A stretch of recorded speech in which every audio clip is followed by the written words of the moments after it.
जसं की तुम्ही पाठच्या व्हिडिओमध्ये बघितलंच असेल, आम्ही संत तुकाराम महाराजाच्या बीजेसाठी पुण्याला गेलो होतो. पण येताना आम्हाला त्याहून एक इम्पॉर्टंट काम होतं, ते म्हणजे काय ते पुढे समजेलच व्हिडिओमध्ये तुम्हाला.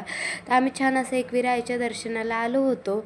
अगोदर तर छान असं खाली दर्शन घेतलं, त्यानंतर ठरलं की आम्हाला वर जायचं आहे म्हणून अगोदर खालच्या देवीचं वगैरे पाया पडलं आईच्या.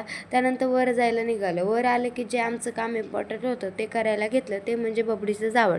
बबडीचं ना 11व्या महिन्यात जावळ काढायचं होतं, कारण त्याला सांगितलं होतं. बाहेर एका ठिकाणी आम्ही बघितलं होतं, कारण जावळाला कसं बाहेरचं वगैरे भीती असते ना, म्हणूनच. आणि विजेची सुद्धा भीती असते जावळाला, म्हणूनच. अगोदर एक बट मामाने कापली. त्यानंतर छान असं हे दादानी बबडीचं मुंडन करायला घेतलं.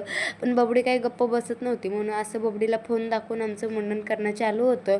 काय करा ह्या बबडीला काही कळतच नाही. तसं तर त्याला फोनचा शौक नाही आहे, पण गप्प बसण्यासाठी आम्ही फोन दाखवत होतो. थोडाफार असलाही पाहिजे कामापुरतं आपलं, असं माझं म्हणणं आहे. चला, असं बबडीचं छान असं मुंडन होत आलं होतं. त्यानंतर बघा, मुंडन झाल्यानंतर मामाला म्हणलं छान फोटो काढूया. तर मामा म्हणले कपडे वगैरे घालूनच फोटो काढूया. पुढचा पार्ट बघण्यासाठी नक्की सबस्क्राईब करा.